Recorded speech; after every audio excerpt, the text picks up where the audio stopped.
La Iglesia Vigilancia Cristiana se complace en presentar el programa El Verbo de Dios. La iglesia está localizada en el 3906 al oeste de la Hadley, esquina con 39 Avenida, 3 bloques al norte de la Buckeye Road, aquí en Phoenix, Arizona. Nuestro orden de servicios es miércoles y viernes a las 7 de la tarde. Y el domingo, escuela dominical a las 9:30 de la mañana y nuestro servicio de celebración a las 5 de la tarde. Para más información llame al teléfono área 602-418-8325. 602-418-8325. Le esperamos. Y ahora con ustedes el pastor José Luis Oseguera con el programa El Verbo de Dios. Saludos y bendiciones. Les habla el pastor José Luis Oseguera y en esta ocasión vamos a entrar en un tema de suma importancia. Vamos a estar hablando del tema acerca del trono de Dios. Y nos haremos una pregunta: ¿trono o tronos en el cielo? Y para ello le voy a invitar a que me acompañe a la Escritura, a la Biblia. Y ya estamos avanzaditos en esta serie que es la serie de la divinidad. Hemos hablado acerca de el gran yo soy, hemos hablado acerca de la divinidad de Dios por revelación, hemos hablado también acerca de la diestra de Dios entre los temas que conciernen a la divinidad. Hoy estaremos hablando acerca del trono de Dios. Y para ello le voy a invitar al libro de Revelaciones, que es el libro de Apocalipsis, el capítulo 4 y el versículo 2. Y vamos a darle también lectura al verso 1, que es el contexto, para que nosotros entremos en lo que es esta enseñanza. ¿Trono o tronos en el cielo? En forma de pregunta. Y leemos a la letra en el nombre de nuestro Señor Jesucristo. Apocalipsis 4:1 y verso 2. Después de estas cosas miré y he aquí una puerta abierta en el cielo. Y la primera voz que oí era como de trompeta que hablaba conmigo, diciendo: sube acá y yo te mostraré las cosas que han de ser después de estas. Y luego yo fui en espíritu y he aquí un trono que estaba puesto en el cielo y sobre el trono estaba uno sentado. Queremos ver que en el verso leído nos habla en forma gramatical, en forma singular, acerca de un trono. Yo fui en espíritu, dice Juan el teólogo, y vi un trono puesto en el cielo y sobre el trono estaba uno sentado. Entonces vemos que aquí se está manifestando en forma singular trono. Ahora, la enseñanza del trono de Dios, si hay un trono en el cielo, si hay dos, si hay tres, ha sido de gran complicación aún desde los tiempos bíblicos, de los tiempos de los apóstoles, de los tiempos de los que siguieron a los apóstoles. Y a través de la historia ha habido complicación acerca de ello, acerca de esta idea, que ha llegado hasta ser una idea tripartita de dividir a Dios en 3 diferentes tronos. Según la historia, esta idea de establecer 3 tronos en el cielo ha corrido desde el año 180 después de Cristo por un personaje conocido como Teófilo de Antioquía. En el año 180 después de Cristo, iba pasando de mente en mente hasta que ya en el año 318 después de Cristo, más o menos en ese tiempo, un sacerdote establecido en Alejandría, al norte de Egipto, lo escribió y lo estableció como un dogma, que había más de un trono, 2 tronos en el cielo, y se llamó Arrio de Alejandría. Empezó a enseñar esta enseñanza como un dogma, que no era un Dios, sino 2 dioses. Y comienza a enseñar esta idea anticristiana, de tal manera que corrió y tuvieron que hacer un concilio.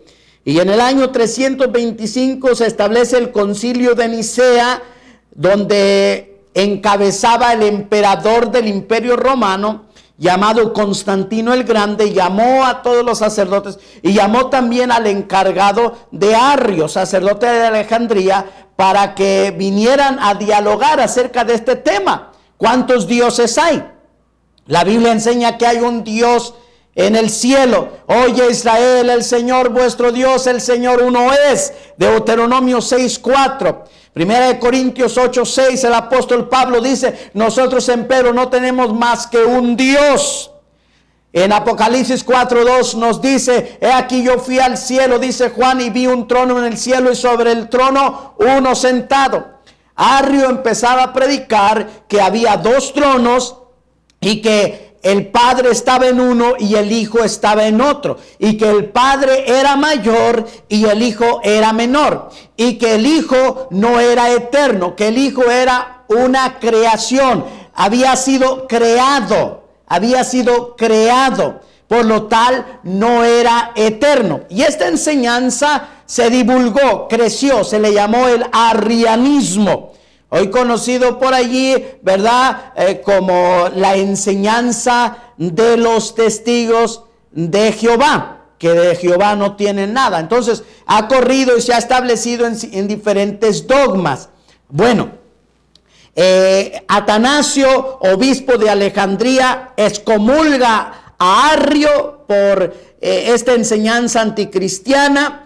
Pero como Arrio tenía ya posición dentro del gobierno y en la política, entonces había un gran número de simpatizantes y se establece lo que es el Concilio de Nicea en el año 325, dirigido por el emperador Constantino el Grande. Sin embargo, allí se dijo: mira, Arrio, tú quedas excomulgado, esa enseñanza no es doctrinal. Pero allí se acordó que Jesús era completamente divino e igual al Padre, pero en persona distinta y en posición separada. Se fueron al otro extremo, quedó Dios partido en tres. Fíjese, porque dicen que Jesús era igual, pero en una persona distinta, y ahí es donde sale el credo niceno, ¿verdad? Dios Padre, Dios Hijo, Dios Espíritu, tres personas distintas y un solo Dios verdadero, en el año 325 de nuestra era. Entonces se le roba la deidad de la unidad de la esencia divina en este concilio establecido por los hombres en el año 325. Van a querer arreglar una herejía de Arrio, pero se van al otro extremo a dividir a Dios, ya no de dos, sino en tres personas distintas. Y esto es idolatría, mis amados hermanos. Y así surgen nuestras preguntas. ¿Cuántos dioses hay? ¿Es trono o tronos en el cielo? Vamos a ver qué es lo que dice la bendita palabra del Señor. El tripartita suele imaginarse dos tronos en el cielo. La pregunta entonces es: ¿dónde queda el tercero? Si son tripartitas, ¿por qué no poner un tercer trono? ¿Dónde queda el Espíritu Santo? Ahora, si hay dos tronos, forzosamente tiene que haber dos dioses. Y esto manifiesta que hay dos reyes, dos señores, los cuales están gobernando equitativamente. Y esta es la gran complicación de esta idea tripartita, la cual es pregonada y hasta dibujada, donde se pinta un trono y luego se pinta el otro trono, y el Padre con barba blanca, cabello ya castaño, así medio canosito, el Hijo con barba negra. Y así lo figuran, ¿verdad? Lo escriben, lo pintan y hasta en forma caricaturística lo dibujan. Y lo empiezan a inculcar y meter en las mentes de los incautos, de los indoctos, de los inconstantes, de los inmaduros, de los que no tienen conocimiento. Y tanto que cuando ya vienen a la palabra, ya vienen aquí en la imaginación con dos personajes o tres personajes dividiendo a Dios, Y cuando tocan la palabra de Dios que dice un solo Dios, empieza a haber una confusión, empieza a haber allí una cosa que no se puede interrelacionar. ¿Por qué? Porque una idea realmente contradice a lo que dice la palabra del Señor. La Biblia dice: oye Israel, el Señor vuestro Dios, el Señor uno es. Gloria al Señor, Dios es uno. Ahora, ¿qué quiere decir trono en la Biblia? Estamos con el tema: ¿cuántos tronos hay en el cielo? Nos preguntaremos, ¿qué quiere decir trono en la Biblia? Regularmente nosotros como humanos entendemos que trono es el asiento literal de un rey. Pero en la Biblia trono tiene otros significados y no únicamente el asiento literal de un rey. Por lo tal, yo le invito a usted en este día, estudiante de la Biblia, que no piense solo cuando escucha la palabra trono sobre que es un asiento literal, sino que piense en las diferentes facetas que muestra la Biblia, como vamos a estar dando enseguida. Primeramente, trono en la Biblia representa, parte del asiento literal de un rey, el reinado general de un rey, lo que él gobierna, lo que él supervisa, lo que él controla. Y en la segunda de Crónicas, capítulo 7, versículo 18, nos dice, hablando allí el Señor a Salomón, le dice: yo confirmaré el trono de tu reino como concerté con David tu padre, diciendo: no faltará varón de ti que domine en Israel. Yo confirmaré el trono de tu reino. No únicamente le está diciendo: yo voy a cuidar tu asiento, sino aquello que gobernó tu padre David, yo te lo voy a confirmar a ti. Tú vas a ser también, igual que tu padre David, un siervo responsable y con autoridad sobre esa extensión de ese dominio, de ese territorio, de ese imperio, y es el reino del trono de David. Una vez más, segunda de Crónicas 7:18, yo confirmaré el trono de tu reino, como concerté con David tu padre, diciendo: no faltará varón de ti que domine en Israel. Entonces el trono de Salomón era en sí el dominio sobre el país de Israel. Varón de ti que domine en Israel. Ahora, otra expresión que delibera el significado de trono está en las palabras de Cristo, el Hamashiach, el Dios encarnado. Acuérdense, en el principio era el verbo era con Dios y el verbo era Dios, y este verbo se hizo carne, y en carne habló estas palabras, y Jesús le nombraba trono a la expansiva creación, a lo que es lo creado, todo lo creado.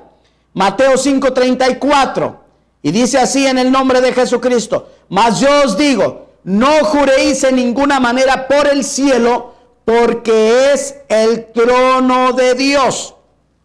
No juréis en ninguna manera por el cielo, porque es el trono de Dios. Entonces, la expansiva creación, la creación que se sigue expandiendo infinitamente y sigue creando, es el trono de Dios. Gloria al Señor. Aquí vemos que trono se le llama al dominio del universo. Todo lo que es creado es el trono de Dios. No únicamente el asiento literal. Comenzamos diciendo, usted estudiante de la Biblia, no esté pensando que cuando se dice trono o tronos en el cielo, no piense solo en el asiento literal de un rey, sino en el dominio, sino en el gobierno o aquello que supervisa cierta persona, en este caso un rey como Salomón, y en este caso la expansiva creación, que es Dios que gobierna todo el universo. El apóstol Pablo le nombra trono a la misericordia de Dios hacia aquellos que no pueden responder de una manera equitativa, es decir, que si usted le dan algo, usted corresponde también con algo, sino que Pablo apóstol le nombra trono a la gracia, aquello que no podemos nosotros corresponderle. En Hebreos 4:16 nos dice: lleguémonos pues confiadamente al trono de la gracia para alcanzar misericordia y hallar gracia para el oportuno socorro. Lleguémonos pues confiadamente al trono de la gracia para alcanzar misericordia y hallar gracia para el oportuno socorro. San Juan usa el término trono para describir el poder y potestad de la bestia. Otro punto más sobre trono, y en Apocalipsis 13:2 nos dice: y la bestia que vi era semejante a un leopardo, y sus pies como de oso, y su boca como boca de león, y el dragón le dio su poder y su trono y gran potestad. Aquí vemos, amados hermanos, que el término trono también está describiendo el poder y la potestad de la bestia, de el anticristo. Óigame, estudiante de la Biblia, cuando se habla de trono, y cuando en este caso se habla del trono de Dios, se habla de su expansiva creación, de su infinita gloria. Y habiendo sola una expansión y solo una infinita gloria, hay una sola majestad y hay un solo trono. Por ello, en el verso que establece el fundamento de nuestra enseñanza, vemos Apocalipsis 4:2. Hablando Juan el teólogo: yo fui en espíritu y he aquí un trono. El artículo un en la gramática indica uno, singular, y trono, usted ya sabe, el gobierno general que está puesto en el cielo. Un trono, y sobre el trono estaba uno sentado. No son dos, no son tres, es uno allí sentado y se llama Jesucristo. ¿Quién es el que está sentado en ese trono?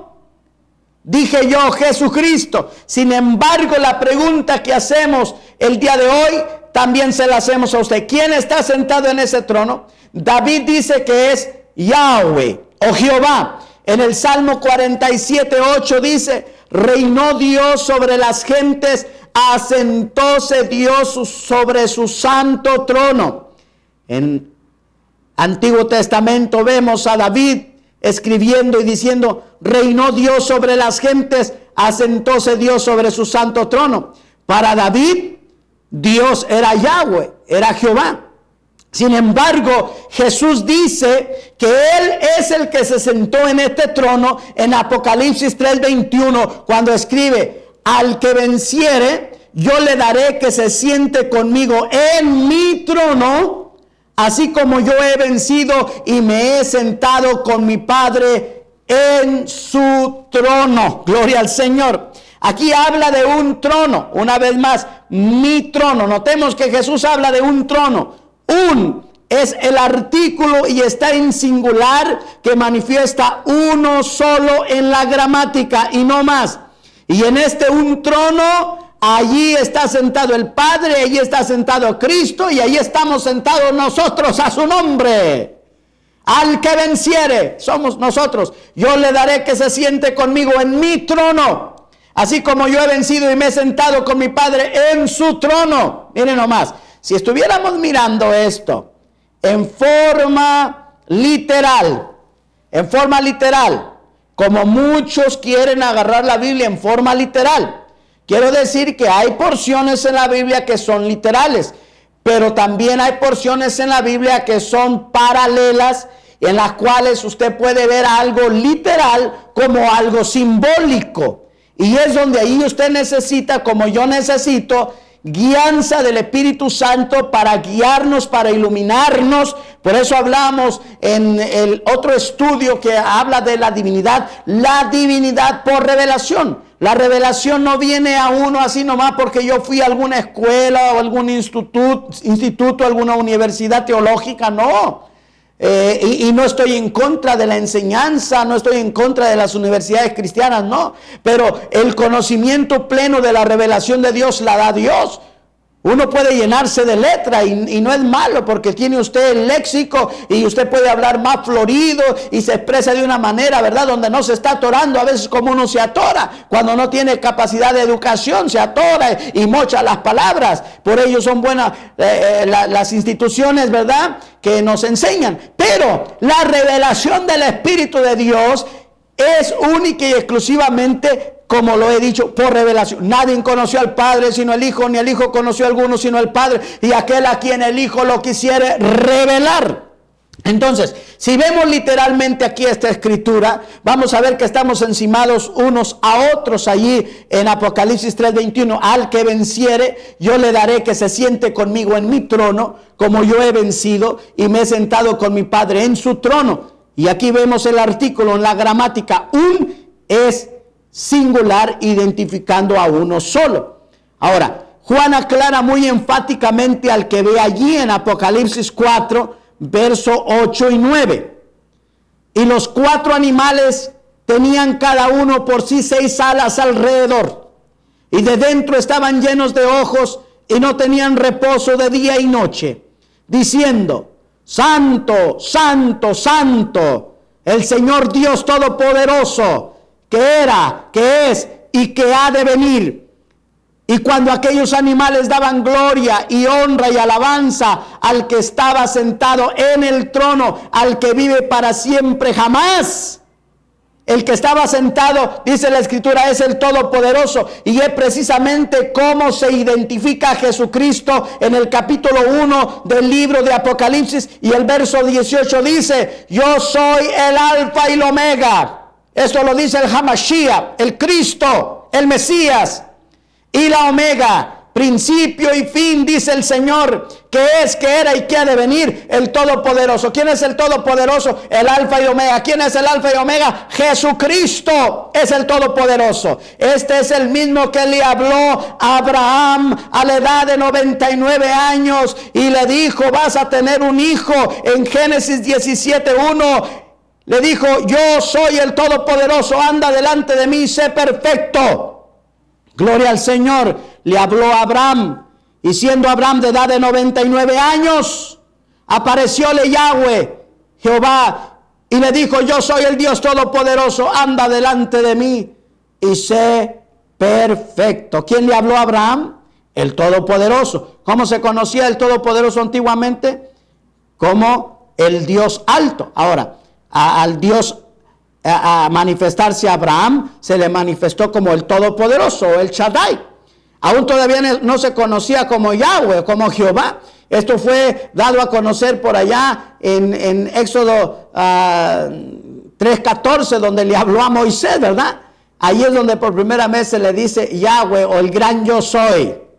Entonces, Dios antiguamente se daba a conocer por títulos que representaban una porción de la gloria de Dios, pero no toda la gloria de Dios. Toda la gloria de Dios vino a ser conocida en Cristo. En Él habita toda la divinidad corporalmente, y en Él estamos completitos. Colosenses 2:9. En Él, ahí está toda la gloria. Por eso Cristo, ya en el Nuevo Testamento, Él dice: toda potestad me es dada en el cielo y en la tierra. Gloria a su nombre.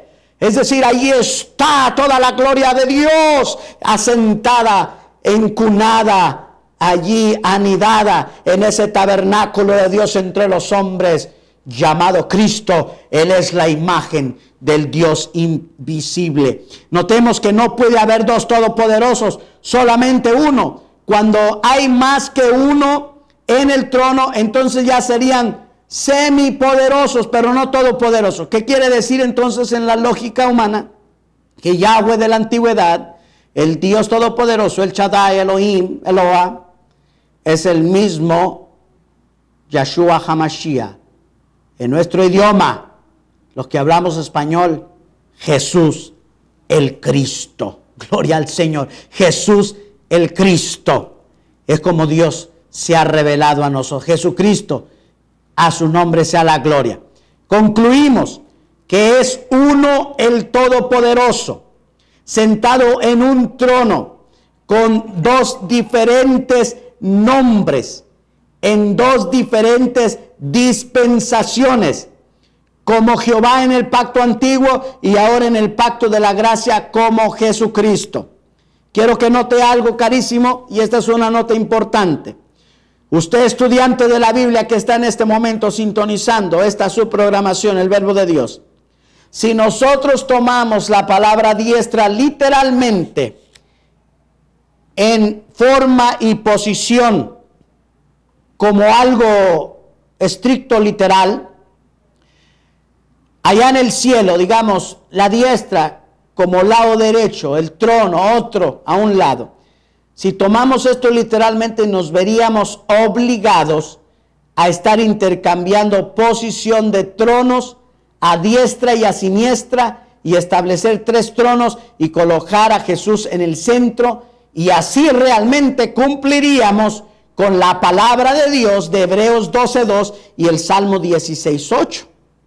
Porque si tomamos estos 2 versos, mire, Hebreos 12:2, puesto los ojos en el autor y consumador de la fe, en Jesús, el cual habiéndole sido propuesto gozo, sufrió la cruz, menospreciando la vergüenza, y sentóse a la diestra del trono de Dios.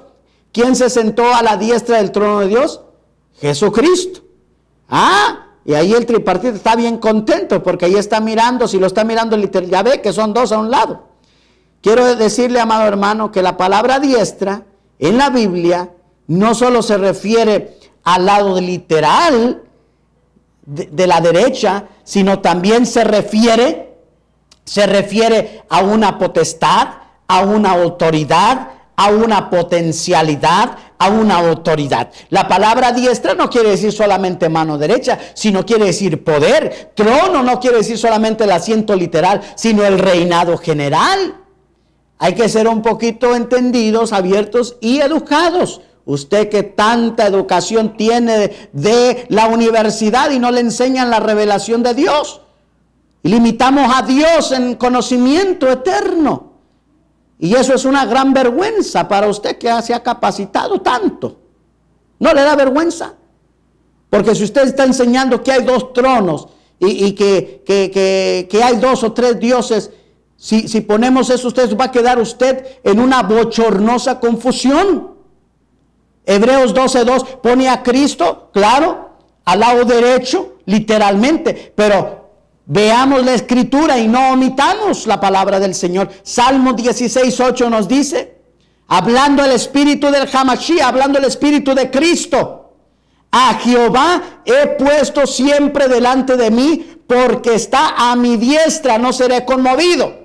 Aquí está hablando Cristo. El Salmo 16:8, por los conocedores o los teólogos o los que conocen de la Biblia, dicen que este salmo es un salmo mesiánico, y un salmo mesiánico quiere decir que es Cristo hablando allí. Y Cristo está diciendo: a Jehová o a Yahweh he puesto siempre delante de mí, porque está a mi diestra. Aquí está diciendo Cristo: Jehová está a mi diestra. Ahora, si junta los dos, en un lado Cristo está a la diestra, y en el otro lado Cristo dice que Jehová está a su diestra. Y si lo juntamos a los dos, ¿dónde está Cristo? Está en el centro. Ahora, no es de que haya 2 o 3 tronos, ahí es un solo trono. Lo que enseña es de que Cristo es el mismo Dios, con toda autoridad, con todo poder, con todo dominio, con toda honra. Gloria al Señor. Aleluya. Los 2 versos juntos ponen a Cristo en medio. Jesús habló muy significadamente a lo que él quiso decir en Juan 10:38. El Padre está en mí y yo en el Padre. No hay una separación. Juan 10:30, yo y el Padre uno somos. Muéstranos al Padre y nos basta, le preguntaron en una ocasión. Y le dice allí en el libro de Juan, capítulo 14, a Felipe: Felipe, tanto tiempo que estoy contigo y no me habéis conocido. El que me ha visto a mí, ha visto al Padre, porque yo estoy en el Padre y el Padre está en mí. Por eso dice la 2 de Corintios 5:19, ciertamente Dios estaba en Cristo. No estaba a un lado, no estaba a la par, dice estaba en Cristo. Cristo es el capuchón visible, el velo visible. Hebreos 10:20, por el camino nuevo y vivo, por el velo, esto es por su carne. Cristo es la imagen, Colosenses 1:15, y dentro de ese capuchón, dentro de ese cuerpo, estaba la gloria eterna, lo que es infinito. A Dios nadie le vio jamás, Juan 1:18. Y luego Pablo escribiéndole a Timoteo: grande es el misterio de la piedad, Dios ha sido manifestado en carne. Es decir, nadie le ha mirado, pero se manifestó en carne, Juan 1:1. El Dios eterno no lo podemos limitar con un capuchón de barba blanca y diciendo aquí está el Padre, hermano. Esa es la idea raquítica del pensamiento humano. Y Dios no es a imaginación de hombres. Hechos capítulo 17. ¿Qué hemos de comparar la divinidad? ¿A plata? ¿A piedras preciosas? ¿A oro? No, no es a imaginación de hombres. Le está diciendo ahí: yo me vine, el Dios eterno invisible se incorporó, se hizo un punto convergente, un capuchón de carne, para que a través de ese capuchón se diese a conocer con nosotros, y se sentó con toda majestad y gloria. Filipenses capítulo 2 nos dice que Dios se anonadó a sí mismo, hecho semejante a los hombres. Ahora, todos vamos a estar delante del trono de Dios, donde el Rey Jesucristo está sentado como juez. Quiero dar la última recomendación para todo aquel que me ve en este momento. Romanos 14:10. Mas tú, ¿por qué juzgas a tu hermano? O tú también, ¿por qué menosprecias a tu hermano? Porque todos hemos de estar ante el tribunal de Cristo. Segunda de Corintios 5:10. Porque es menester que todos nosotros parezcamos ante el tribunal de Cristo, para que cada uno reciba según lo que hubiere hecho por medio del cuerpo, ya sea bueno o ya sea malo. Hay un trono. Yo fui en espíritu al cielo y vi un trono, y sobre el trono estaba uno sentado. Y el que está allí sentado en ese trono se llama Jesucristo. Él está con toda autoridad, con toda potencia, con toda su diestra. Diestra es autoridad. Y este es un punto más de este tema, de esta serie: la divinidad de Dios, la divinidad de Cristo. Y en esta ocasión, el trono de Dios. Volveremos con otra enseñanza y otro tema de suma importancia acerca de esta serie, la divinidad. Se despide de ustedes el pastor José Luis Oseguera, diciéndole así: ánimo y adelante, que es orden del Señor, carísimo del Calvario. Será hasta la próxima. Bendiciones. Iglesia Vigilancia Cristiana de Phoenix. La Iglesia Vigilancia Cristiana está localizada en el 3906 al oeste de la Hadley, esquina con 39 Avenida y Hadley, 3 bloques al norte de la Buckeye Road. Recuerde el orden de nuestros servicios: miércoles y viernes a las 7 de la tarde, y los domingos escuela dominical a las 9:30 de la mañana y el servicio de celebración a las 5 de la tarde. Para más información llame al teléfono área 602-418-8325, 602-418-8325. ¡Le esperamos!